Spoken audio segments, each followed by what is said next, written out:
Hey, this is Jon Johnson, the Mortgage Music Man, coming at you with a weekly market recap. There's a lot of items on here, but I'll try to get through it as quickly as possible. So, step one, rates over the last 30 days, they have come down a little bit, but as you can see, we're probably somewhere in the mid fives. So, just to understand as well, a lot of these buyers are putting down 20%.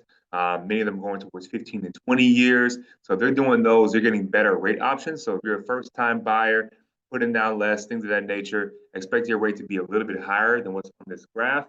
But overall, though, once you're under contract, you can choose from about 15 different rates. It's just some rates that are lower, they cost a little bit more.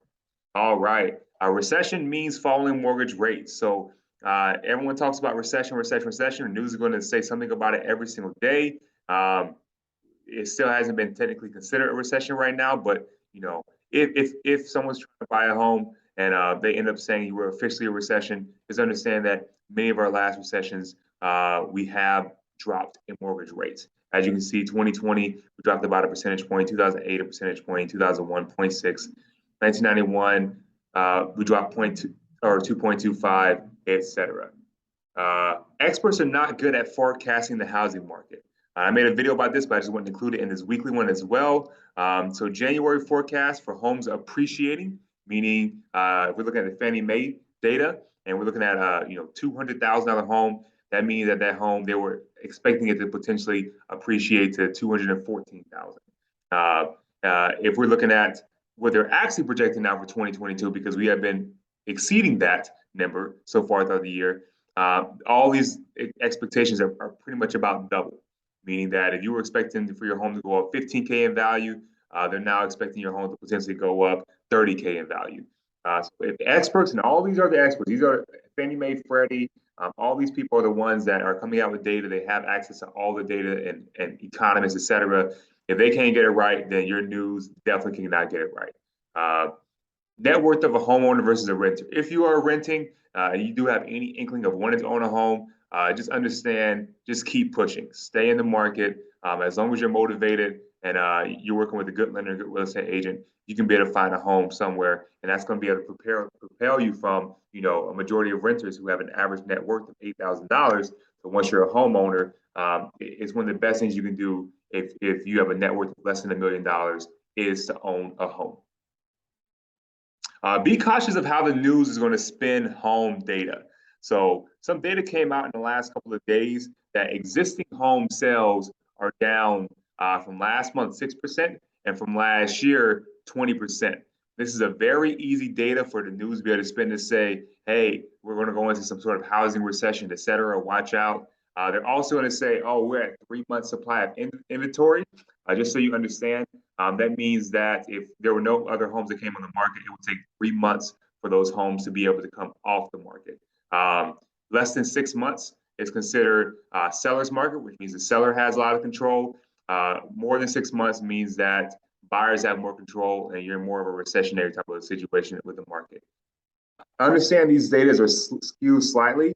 A lot of those homes that they're including in that month supply are homes that are under contract. 43% are under contract, which means that we technically nationally have less than 2 months.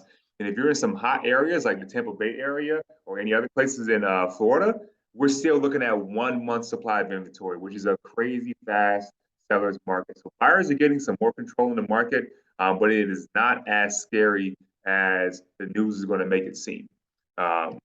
Good. Initial jobless claims. This is a very big indicator of if we were to go into recession. You have one of the big indicators is the U.S. GDP going down quarterly, so 2 quarters in a row. That's a big indicator. That happened these past 2 quarters, but they could potentially revise some of that data to make one of those quarters go up. So that's one data. One of the biggest ones is going to be unemployment.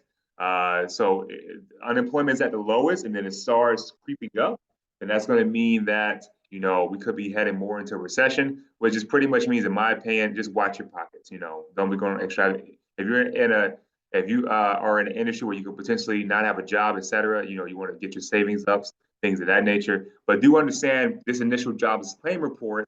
This is a precursor to unemployment, which means that you're going to see this number start going up when people initially say that they're jobless, and then over time is going to be the unemployment report to show that people are becoming they're technically considered unemployed. So as you can see in this chart, it is not going up significantly. It's staying about the same week over week, month over month. So no, we're not seeing that as being a big, huge issue. Once we start seeing some of those big employers saying they have these massive layoffs, then this number will start going up. Unemployment numbers will start going up. We'll see how it goes. But as of right now, it's pretty steady for most people when it comes to their jobs. Inflation by city. I'm in the Tampa Bay area, and inflation exceeded 10% in Tampa Metro from a year earlier. So once again, recession means potentially people not having jobs, less growth in the economy, things of that nature. But the flip side of that is items going up, which is inflation. So if you're in one of these cities like Tampa, Dallas, Riverside, et cetera, where the cost of goods, you go to the grocery store and items are 11%, 10%, 9% higher than they were a year ago. If your income's not going up, the same 8, 9, 10%, if your income only went up 2%, 3% from the year before, and you don't have these crazy savings, just kind of watch your income, watch your savings, watch what you're using, watch what you're spending extravagantly on.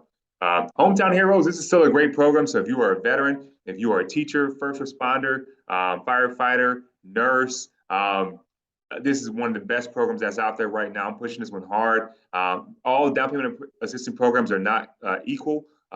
Many of them are going to have a negative side to them, meaning that, hey, yeah, you get assistance towards closing, but your monthly payment is going to go up. The monthly payments on these programs are pretty low, sometimes even lower than what you would get on a standard program. And you're getting up to 5% of the purchase price and assistance. So potentially up to $25,000 in assistance towards closing. And the income restrictions. On many programs, income restrictions are 90K, 80K. This program goes up to about 120K for income restriction. So great program. Any questions about it, reach out to myself or anyone on our team or anyone else who does this program. It's a great program if you are first responders, and we're closing many of these every single month.